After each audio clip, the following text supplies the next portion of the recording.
Бүгін пирог дайындайтын боламыз. Ол үшін 1 стакан айранға 1 стакан қант қосамыз.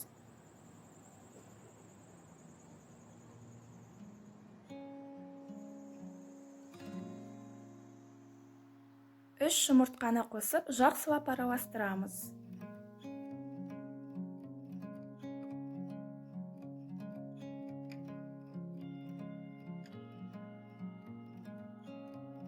Біраз араластырғаннан кейін жарты стакан күнбағыс майын қосамыз.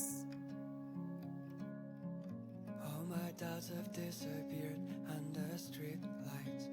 Couldn't give a single fuck about those hard times. It's just delirium.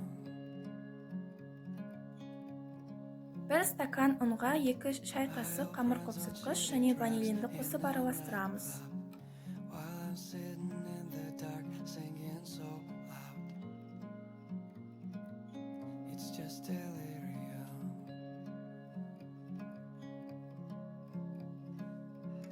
Waiting here for you. Ұнды сұйық массамызға қосамыз.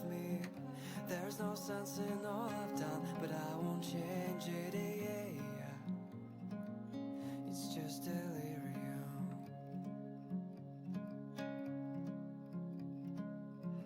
Well, my homies came around with a sea. Пирог пісіретін ыдысымызға пергамент қағазын төсеп, май жағып аламыз. 180 градуста қызып тұрған пеште 35-40 минут пісіріп аламыз.